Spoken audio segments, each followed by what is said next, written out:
So it was already weighted. That's what you get for lying to us. Sorry. Remember, lies make baby Jesus cry. Oh yes. But I'm happy Blandon came out here.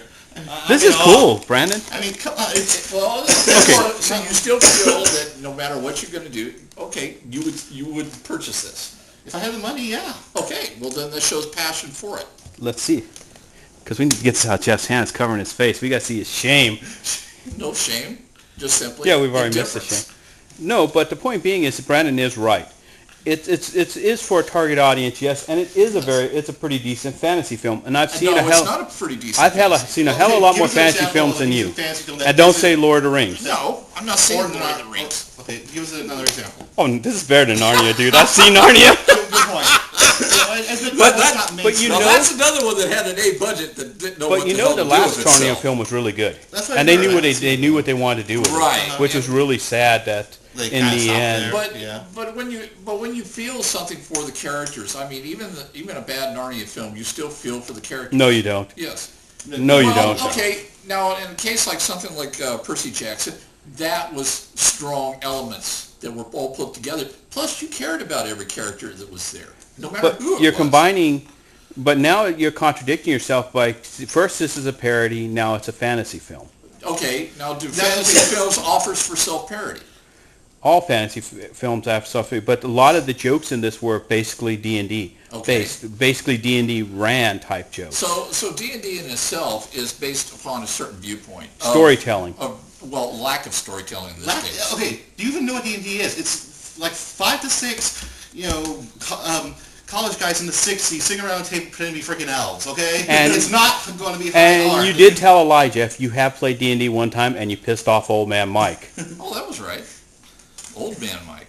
That's his name, Old Man Mike, and then it's Monster Mike. It's future Mike, huh? No, that's Old Man Mike. His name is Mike. Real name is Mike. The one who didn't know what he was doing either? Oh, he knew what he was doing. Okay. Except for the entire thing was all about killing. They cut out the storytelling. Skip straight to the boss fight. Get straight to the boss fight. It was basically Gauntlet Legends. Yeah. But so you're just seeing if it isn't slash and burn for every 5 seconds, it's not worth telling a story about, huh? That was that game, but that's something different. Okay. That was 4th edition Pathfinder or 3rd edition. Okay. Each edition has different sets of stuff that can be done with it. And different ways of play. Yeah, that game, half the skills were pretty useless because there was just a boss fight. Okay, so you find that even in skill sets and playing D&D, that there's a lot of stuff that comes up that even you're saying, why did they do this? Well, we say that about Robbie. He has all kinds of stuff. Why was I subjected to this? I didn't get what I wanted out of this. But you wanted high art out of a parody film. Oh, I never. Not even for just parody films itself. But even you're showing the weaknesses that are part of this D&D high art out of Beavis and Butthead Do America. It's not a matter of that part. It's what you're getting out of basically the role playing itself, Brandon. And even you've come back on that, and you've said this wasn't as good as this one. That's the problem here. This isn't as good as what it should have been. Okay, let's give us a good example of a fantasy parody. Kung Pao Enter the Fist. Sorry. Yeah, a different one. Well, Princess Bride works very well on that. But Princess Bride is a fairy tale. But do you see the motivations behind it? Not it sets the same precedent for basically the hero's journey. And we didn't get that out of this. We didn't get that out of episodes 1, 2, and 3, but sure hell, a lot of people like to say they did. And you say you did too. Depending on what audience you're talking to. What did we get out of those? In the sense, we didn't see a clarity of the vision because there was no vision. Because Lucas has no vision. Other than Ron Howard. Princess Bride is based on a whole different way of storytelling. It's a different genre. It's children's a fairy tale kind of genre. Right. Same as Percy Jackson. Yeah. Fairy tales. It's easy to compare Percy Jackson to the Princess Bride.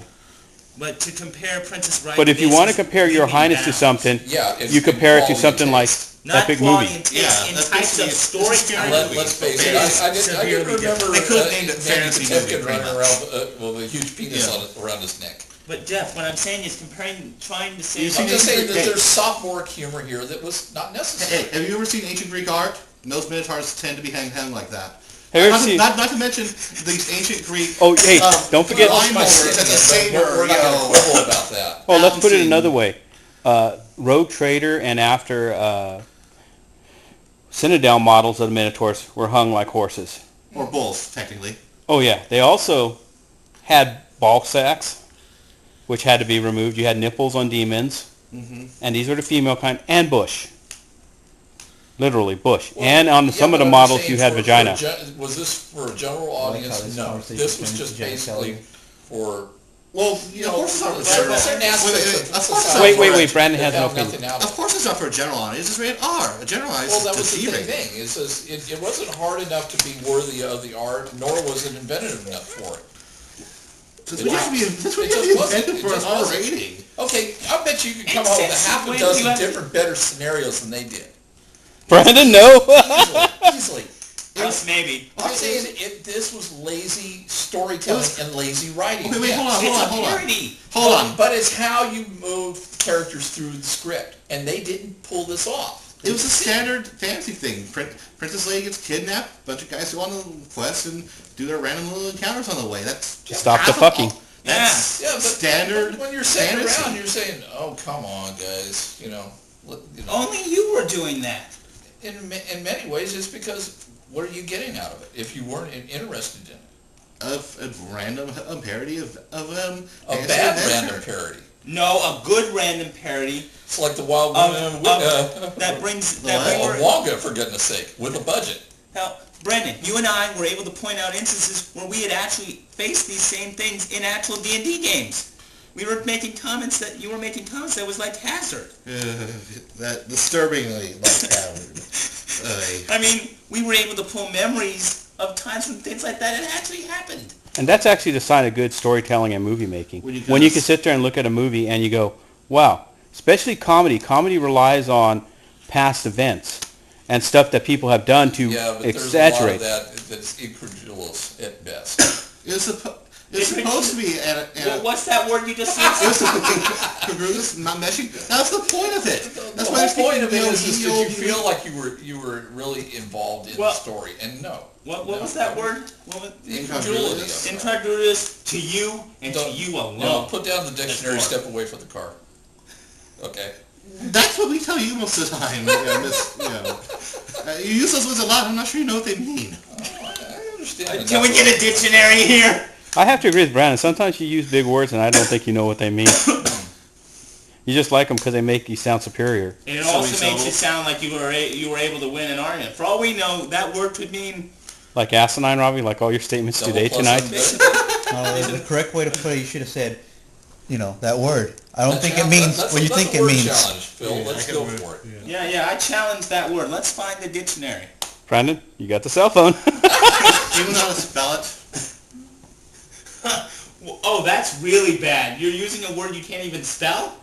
Robbie, I don't think you have... We know Robbie definitely We've can't. done your test. You don't have... Robbie, you don't have any right You can fail on you got a problem. Yeah, you don't have any right to be, just fine. No throwing stones here, Rob. Come on. So, Robbie, we're going to end it here with your stupidity. Before Jeff stands up and tells Brandon, put a shotgun in your mouth and end it for the world.